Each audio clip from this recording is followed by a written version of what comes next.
пока шла подготовка к этой конференции, и я вошла в оргкомитет, к сожалению, я подвела своих коллег, потому что я не могла принимать участие в подготовке. Я представляю Битцевский лес, в котором мы должны были сегодня все встретиться в вечерних платьях, в костюмах, во фраках, с тортами, с шампанским и праздновать 25 лет создания особо охраняемой природной территории Битцевский лес. Это детище Галины Васильевны Морозовой. Практически. Это Битцевский лес, это, будем так говорить, моя родина, потому что в детстве меня туда возили, это мой лес. 14 лет подряд я гуляла там по всем тропинкам со своей собакой. И знаю каждую тропинку, каждое дерево, каждый листочек. И вот то, что творится последние годы с Битцевским лесом, какое варварское, совершенно неуважительное, пренебрежительное отношение к этой жемчужине на карте Москвы, это результат безграмотной совершенно, варварской политики нашего города, всех департаментов. Понимаете, спокойно об этом говорить невозможно, прощать такое тоже невозможно. Битцевский лес, который столько выстроил, метро, строительство вот этой новой ветки, которая была не нужна, формировали такое потребительское совершенно отношение граждан к лесу. Вам эту ветку проводят, потому что так нужно проехать из Бутова в Ясенево, из Ясенева в Бутово. Отнюдь были другие варианты. А здесь станция Лесопарковая. Тоже говорили жители, вы что, не понимаете, вы приедете, выйдете из метро, и вы сразу в лесу, вот тут птички, зайчики и все прочее. Мы нашли документы, на которые никто не обращал внимания. Мы пытались донести до общественности, что там огромное совершенно строительство ТПУ, которое проходит по кромке Бутовского, Битцевского леса, где запланировано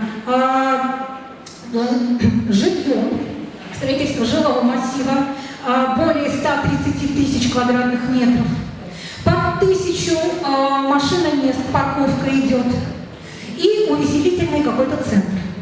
Вот для чего строилась и открывалась станция Лесопарковая.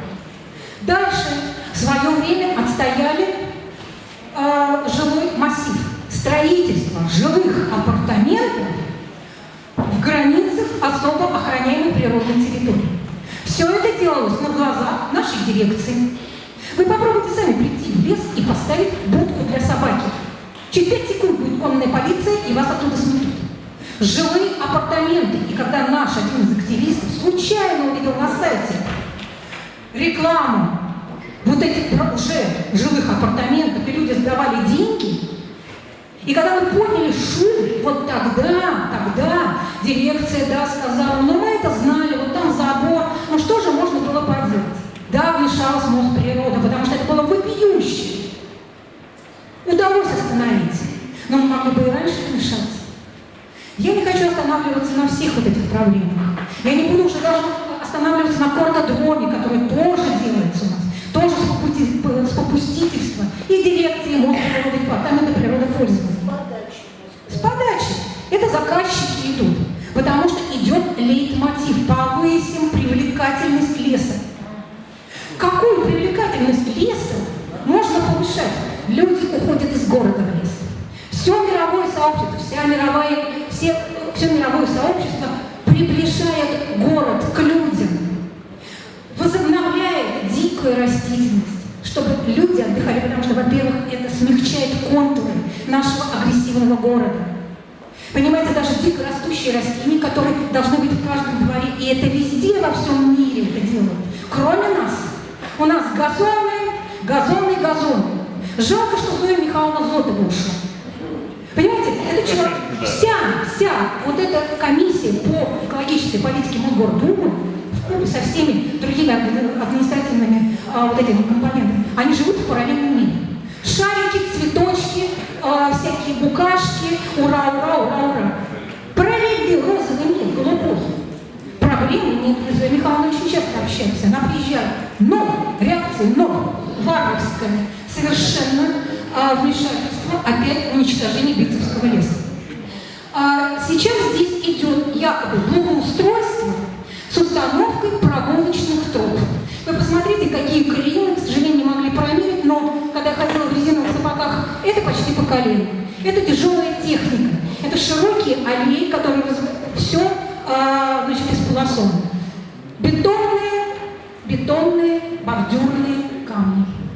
Значит, будет дорожка, усыпанная гравием, как это будет сделано, неизвестно, с бордюрным камнем, который высотой 15-30 сантиметров.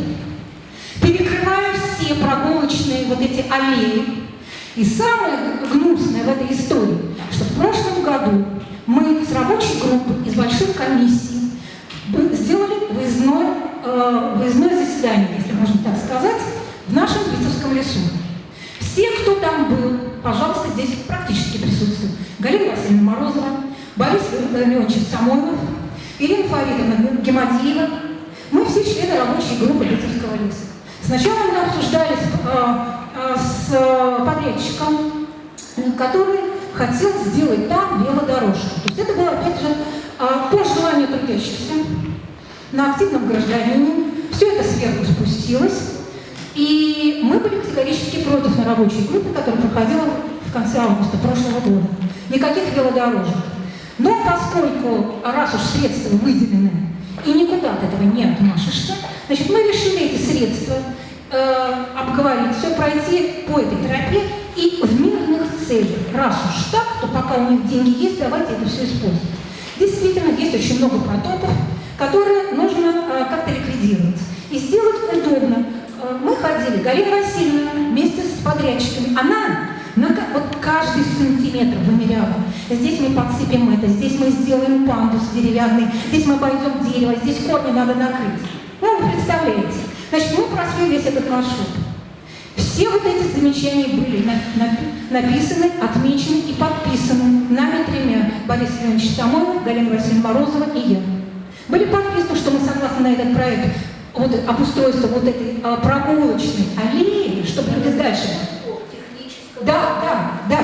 Чтобы техническое задание пересмотрели, дали нам на рассмотрение. Галина Васильевна пишет экспертное заключение по этому всему, и все. И все провалилось, и все растаяло. Больше к этому вопросу в течение года не возвращались. Понимаете, мы как Плюшкины, мы собираем, мы никуда не выбрасываем ничего из почтового ящика, у нас это все копится. Вдруг, неделю назад, бабах, тарарах, тяжелая техника полосует все, деревья валятся, мы не можем понять, в чем дело. Значит, бетонные вот эти бордюрные камни, жители в шоке, потому что люди вышли погулять, они даже от домов не могут пройти. Это все перекорежено, желтые огромные трактора, Когда мы подняли хай на всю Москву, потому что что-то за безобразие совершили, мы же оказались виноваты. То есть, оказывается, мы это все подписали и одобрили. И даже есть рабочая группа, на которой мы это все одобрили, и датируется это 4 марта 2016 года. И опять же, возвращаясь к тому, что мы как Плюшкин, у нас вся переписка есть, и все эти встречи рабочих групп, мы, проведя небольшое, прям буквально 10-минутное расследование, мы поняли, что в очередной раз идет подмена понятий. Так же, как Борис Леонидовича Самойлова была подмена его заключения, точно так же здесь. Протокола этой рабочей встречи нет, ничего нет. Мне приходят ответы от Мосполирода, что вы так нервничаете. Все в порядке вещей, вы все одобрили. Вы посмотрите, Галина Васильевна когда-нибудь одобрит бетонные блоки, и вот в таком виде вы можете оставить. Это уже последнее. У нас там проходит лыжная трасса регионального значения. Перекрыли все, вот эту трассу лыжную, лыжники тоже в шоке, потому что это все перекрывается, у них там проходят, как вот там все эти соревнования и все прочее. Вы понимаете, значит, мое эмоциональное выступление, потому что я себя очень долго сдерживала, и особенно когда госпожа Зотова выступала. Вы знаете, единственное, что можно сказать, конечно, это все печально. Мы не первый раз встречаемся на различных конференциях, круглых столах. Мы друг другу говорим, и все проблемы друг друга знаем, они системные. Мы не можем постучаться и информировать жителей, у которых формируют вот это потребительское отношение. Жители совершенно И почему-то власть прислушивается именно к их пожеланиям, потому что они совпадают с пожеланиями власти быстро освоить определенные бюджетные средства. Потому что у нас даже в объеме работ, вот в этих, работы должны вестись вручную. Мы посмотрели. Никакого вручную там нет. Понимаете, значит, надо сейчас, я не могу сейчас дать никаких предложений и рецептов, кроме одного, что требование к департаменту соблюдать закон об охране особо охраняемых природных территорий. Скрупулезно и точно соблюдать закон. И никакие фиктивные гражданины, никакие жители с их творческими пожеланиями скосить траву, потому что им мешают комары, или провести им свет в особо охраняемую природную территорию, они не должны быть приоритетными. Вот только это мое требование, понимаете? Потому что и, естественно, информирование граждан. Потому что все наши разговоры, вступить в диалог с департаментами, с Мосприродой, с нашей дирекцией, это все замешано на вранье, на тотальной лжи. И мы в результате должны встречаться опять обмениваться своими проблемами, у которых они совершенно идентичны, но с различными вариациями.